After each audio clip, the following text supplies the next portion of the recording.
So hello, Nicola Vitkovich Hello, from Darlene. Idaho, USA. Hey, how are So you? I'm so excited to talk to you today. You're one of my Likewise. big inspirations. And I decided that I'd love to interview you for my Brave Enough community, where the focus is on getting out there and moving forward and making things happen. So I think this is going to be very inspiring for them. And it's so great to have you in that group as well. And before I start, I want to just give a quick profile on you. That and you correct me if I'm wrong, you're a cat lover. Oh, you, totally true. you used to be a personal trainer, Yes. hence the 75 hard preoccupation. You have been a FasterEFT tactics practitioner for 7 years, running your own business. You've done multiple courses, hypnotherapy, Jack Canfield's success principles, energy tapping, so much. You are always improving yourself, and you are a teacher in the Tactics FasterEFT community as well. You get to review some of those videos that we do. So it is such a pleasure and an honor to have you here today. And we also share the same business coach. So I am specifically interested in asking you, first off the bat, how FasterEFT has changed you. Gosh, it's changed me in so many ways.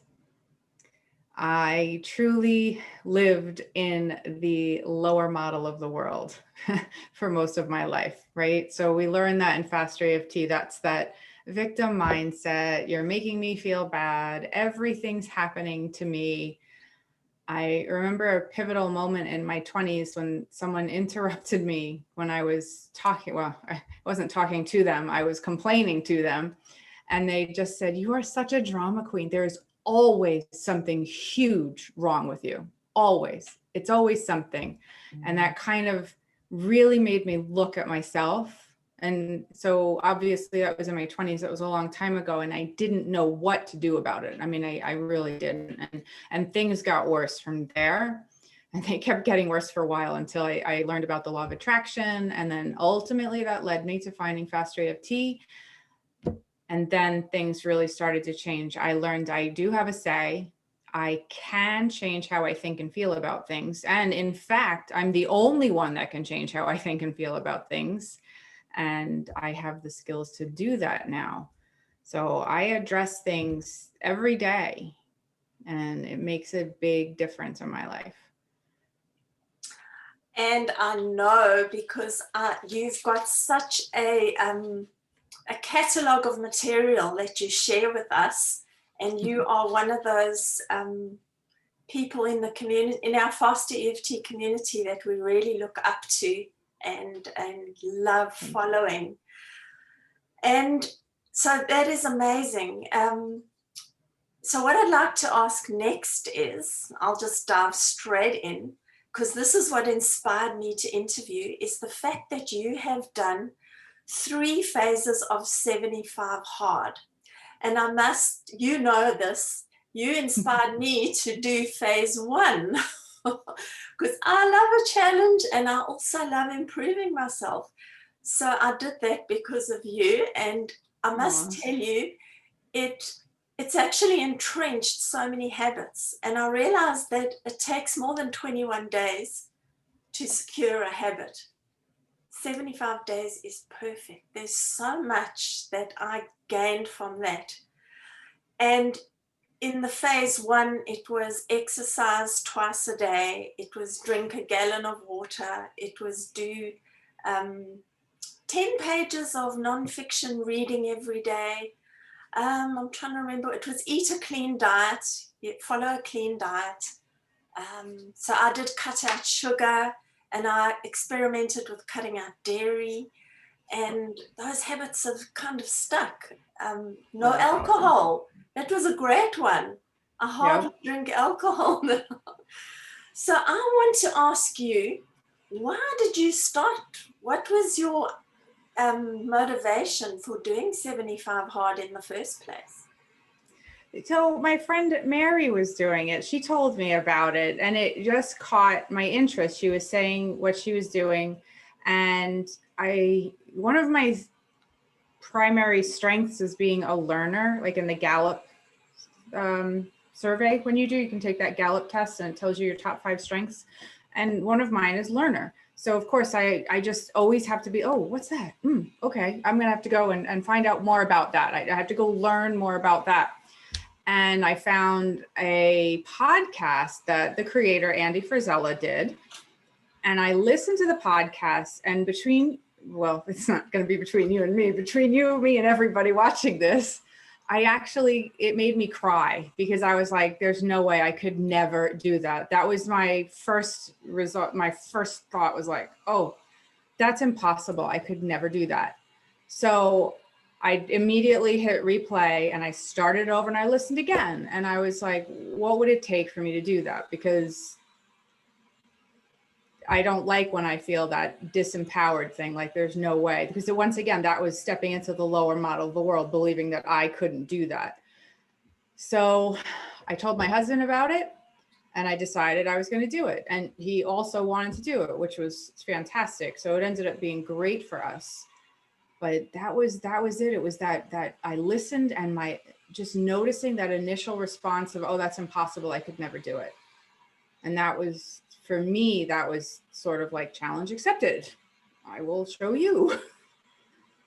And so I jumped in, and 75 hard, that 75 days is the prerequisite. That's not even phase 1. There's actually phase 1, 2, and 3 after the 75.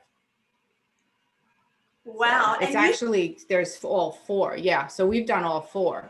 Wow. And you've spent a year doing it. Yep. Amazing. So what benefits have you gained? What would you say has been the best part about it? There's definitely a sense of mental toughness. Hold on a second. A vacuum is trying to come into my office here. I'll be right back. I have to escort it out. It's one of those little electronic ones. Okay, no worries. Sorry about that. Okay. So that was your little robot vacuum trying to come in. Yes. I've also got one of those. Sorry about that. Can you repeat the question now? Because that just... Yeah. Don't worry, I've normally got dogs, my granddaughter, children, somebody bursting in the room. When clients are in the middle of crying. No, so Nicola, I've also forgotten. No, so what did you gain? What did you gain from what did I gain? This year of incredible feats? And we will come to some more of those details from phase 3. What did you gain? Well, I learned that I can the big one is learning that doing really, really hard things, that most people hear about this challenge. And I've heard people say that that sounds self-harming, that it, I don't know. I've heard so many different things with people's reflexive response to it. But what I learned by doing it is that you feel amazing about yourself. Like my self-confidence and self-esteem have radically been boosted by doing the things you think you can't do, or I thought I couldn't do. It's huge. And that right there is worth doing it. It really is.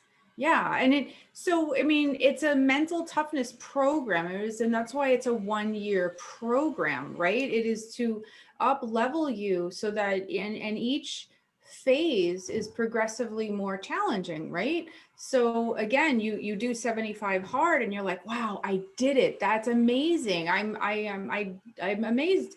And then it's a little bit harder. And so you're like, oh, I don't know. Can I do it?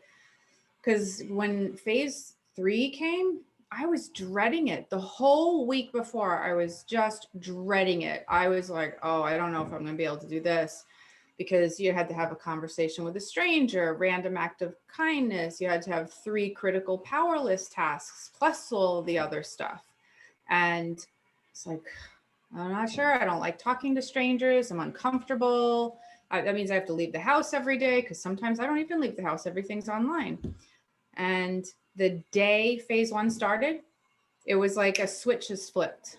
There was just no debate. There was no anxiety. There was no dread. And it's, that's one of the Jack Canfield success principles is success principle 35 is 99% a bitch and 100% is a breeze.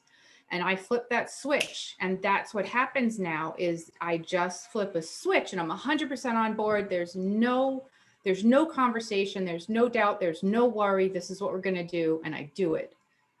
And that's one of the things I got out of this year, right? It's just the ability to prioritize and move straight through. Wow. And isn't it amazing how you find time, you've got all these tasks to complete for 75 hard, and you still find time to do everything else in your life. It's almost like time expands.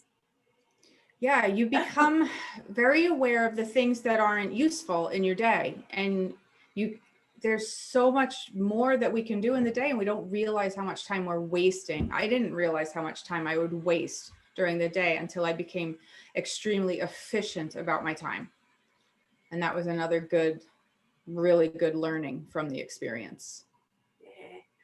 So I want to ask you, rewind to this random acts of kindness and engaging a stranger. Can you give us an example of some of the things you did for your acts of kindness and who you spoke to?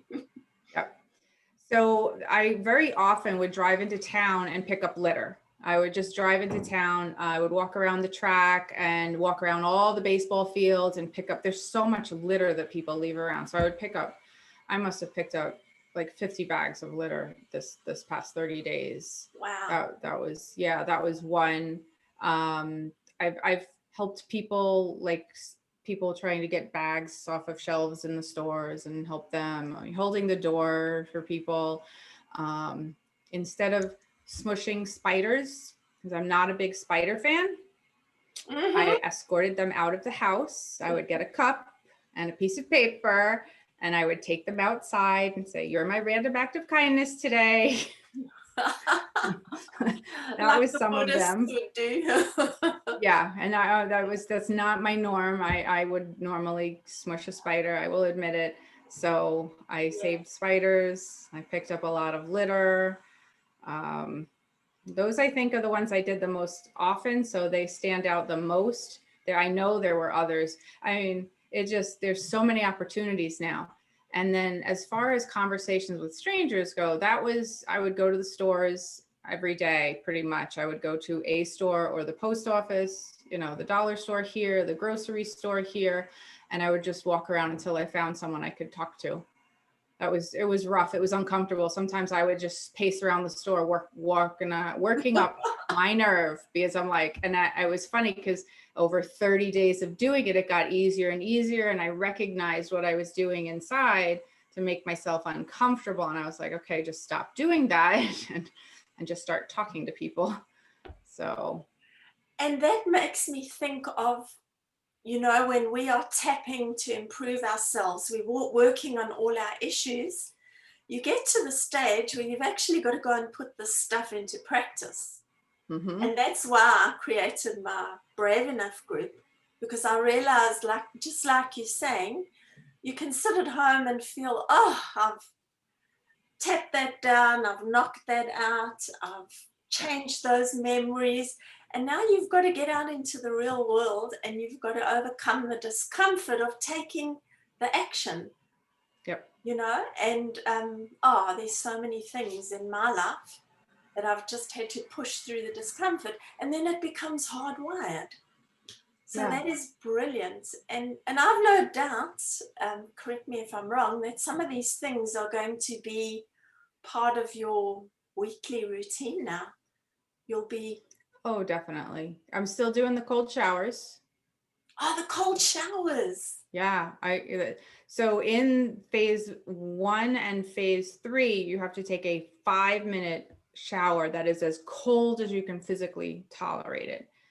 So I'm not doing 5 minutes, but I'm still doing cold showers because, in a 5-minute shower, I don't take 5-minute showers. So I'd be just standing there under cold water, but I'm still taking cold showers because I know it's healthy for me and it's good for me. And I got past that, the whole thinking thing of it's uncomfortable. I mean, I just jump in, it's cold. I don't even think about it anymore. So that's sticking, right? That's going to stay. And the 10 pages a day, reading 10 pages a day, I was already doing that because I read The Slight Edge by Jeff Olson. And that's one of those slight edge behaviors that helps you become better every day. And so I was already doing that, but I really got, that's definitely a thing that'll stay. Oh gosh, most work, making sure I get outside every day. That's a big one. Yes, because one of those, you've got to do 2 rounds of exercise for 45 minutes and one has to be outdoors. Yeah, no matter what the weather's like. Ooh, and it gets a bit cold in Idaho. Yes, it does. We did a lot of cold walks in January because was it January or February 1st? I don't remember when we started phase 2, but it was frigid. Wow. So yeah. Okay. So that comes to my my next question about setting goals and creating habits. So Nicola, you've done quite a few courses. I know you've done BJ Fogg's Tiny Little Habits. I did a mini version of that, a free version on the internet. So I love the way you tag on, like brush your teeth and then do 10 push-ups onto tag onto an existing habit. So how important do you think it is to set goals and then create habits to get there? Because, James Clear, who we all love following from his bestseller Atomic Habits, says that you don't rise to the level of your goals, you fall to the level of your systems. Right. And how important do you think it is for us in achieving what we want? I think it's of paramount importance. And I'm going to tie that into another one of my strengths from that Gallup survey. Another one of my strengths is called strategic. And for me, I'm always creating strategies to approach the things that I want to accomplish or that I want to be a part of my day. And I truly believe in the power of goal setting. When I was back in 2013, so I had found tapping in 2010. And in 2012, I found FasterEFT. So I'm doing the YouTube videos, right? And in January 2013, like right on January 1st, I don't know what made me do it, but I wrote down goals for the first time in my life. And I have to say that was when things started to happen for me. It went from ideas and thoughts and wishes in my mind, and I put them on paper. And I think I wrote down like 21 or 23 for the year. And I wish I could find those little sheets of paper that I had written them on, because I can't find them anywhere. Maybe I threw them away, but I would be shocked if all of those hadn't happened and come to pass. So January, the week of January 1st or the week before, I sit down and I fill out and write out goals for every area in my life. I give them specificity so that they can be measured, so that any person that was to look at that goal outside of me could know and tell whether it was done or not, and a date. Because if it doesn't have a date, if it's not time bound, your unconscious really doesn't pay much attention to it. So I do that, and then I review them, right? I'll review them frequently. And I think it's super important. Yeah, because it's kind of like life is going to happen anyway. Right. Someone once said to me, the next 5 years are going to happen. So, what are you going to do? Yeah, I mean, you could either start now, or you could say, oh, it's going to take too long. And a year from now, you're going to say, oh, I wish I started a year ago. Yeah. And the best part is you get to decide what your goals are. Yep. that's what's been great for me in clearing away, you know, all the what I should be doing and all my sort of rule following programs, is that Mm, I don't have to follow societal rules and ideas of success. I create my own set of success principles and what drives me and what means a lot to me. yeah. And so I tell my family I've got all these cups to fill, you know, so and every day I start again. So there's the friends and the family and work and tapping and fun and yeah. And it's funny now that I have those image of those cups, like every day I'm like, okay, why am I feeling a bit off? Oh, that cup hasn't been filled. So I love that. I really like this whole idea of setting goals and creating habits, and 75 Hard is a way to do it. So what is next for Nicola now that you've completed 75 Hard? Well, we actually plan to do it again. Because it's a mental toughness program. We're kind of thinking, when do we want to start 75 Hard again and just do another year of it, because it comes out to 165 days. And so that means there's 200 days in the year where you don't have to be on a diet, and you can have alcohol and you can have cheat meals. So I don't really do cheat meals, but it's not that restrictive, you know, and it is so good for us. So that is something we're thinking about. And I'm taking another training, which I'm always doing. I'm doing a course on healing through the vagus nerve. Oh, yes. Yeah, That's so I'm really, excited about that. yeah, that's really topical at the moment, the whole vagal theory and polyvagal theory. Yeah. Yeah. Yeah. So that's been something I've been interested in. It's been tugging at my mind for a while. And then I saw this course come up through the company I get.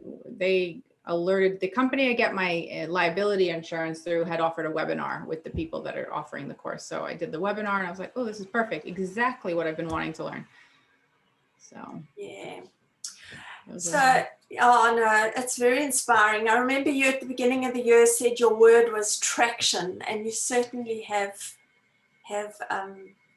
gained traction this year with everything you've done. It's lovely following you. And I also love the idea in our business course where she says a rising tide lifts all boats. Because when I watch you and other people that I admire, I feel like I'm being taken along for the ride. And you know, and I guess that's the whole connection thing, you know, that we're all connected. And it's true. And instead of seeing people as a threat, and you know, I've got to compare myself and make myself feel bad, I love the idea that we can say, wow, you know, I want to be a bit more like her. What can I do? Yeah. How can I implement this? Right. If she can do it, so can I. That's a huge thing. I think that's so much more useful than, oh, someone's already done it. That means it's too late, because that's not true. We'll always do things with our own unique angle, and the world needs so much help right now, right? We need inspiration. We need people that are just showing up as they truly are. Yes. And to let people know it's safe to do it. Yeah. So what would your advice be to someone who doesn't know where to start? They've got an idea that they want to write a book, or they want to become a life coach. What are the important things to do just to get started? Because people are so often telling me I'm stuck. Yep. In all honesty, I would start with reading The Success Principles by Jack Canfield. That book, all those success principles will help anyone get unstuck. You know, I remember just sitting down.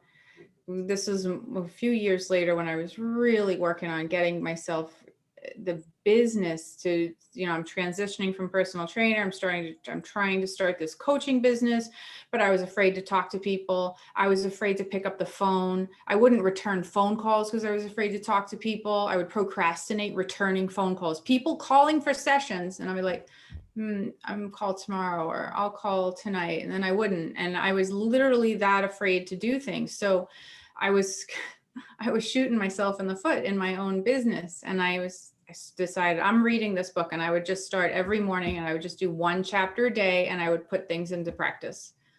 And by the end of the book, I had so many skills and I knew what I wanted. And I think that that's probably the best way for anybody to just start. So true. And as you're going along, you're clearing out the mindset blocks with tapping. Yep. Or whatever system people are using, and but I do know that tapping is such a quick way of doing it. So it is. He goes over tapping in the book. Oh, does he? Oh, great. Yep, that's one of the chapters. Yeah. He teaches EFT, but it's still, he gets right into tapping. I'll have to look at that book. Yeah. Because, and then, as we're doing the tapping or working on mindset issues, we must be moving forward. Yeah. And there's always, as you've pointed out, there's always going to be discomfort. You just have to start. Yeah. Okay, now it's time to believe in myself and do these things. And you do not get confident and then start. The confidence comes from starting and surviving. Yes. And learning. The confidence comes with starting and learning. Yep. I love that. Because we've got that ancient survival brain that always wants us to just stay where we are and keep us safe. Right. And I know, when I started tapping, I went off and walked the Camino, and it was still scary. It was scary to do it. And it was scary to start 75 hard. I'm right with you there. And what's the worst thing that can happen, Right. And if you stop, and you did it. Doesn't matter. Yeah. Oh, I did it. Yeah, I did it. And so this has been so inspiring. I hope people get a lot out of this, because it's life in motion, and life is so precious. It's about not wasting time. I agree. Yeah. So, Nicola, is there anything you want to add? I can't think of anything. I think you've pretty much said it all. Yeah. Well, I'd like to thank you so much for joining me in this interview. Thank you. This has been absolutely lovely. I adore you, and I love seeing everything you've been doing. Your group is fantastic. I love seeing all your posts. So. Oh, well, thank you so much. Thank you so much.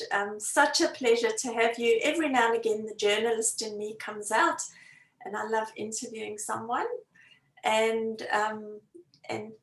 getting in the practice, because I used to be a journalist in my early 20s, and gosh, I was so shy and insecure. Yeah. So it's fun to sort of get back on the horse and say, okay, let's just do it. I think that's fantastic. Nicola, have a lovely evening. It's your evening. It's my morning. It is my evening. Thank you. Okay. All the best. Thank you for, have a wonderful sharing day. your wisdom. You too. My pleasure. Bye. Thanks. Bye.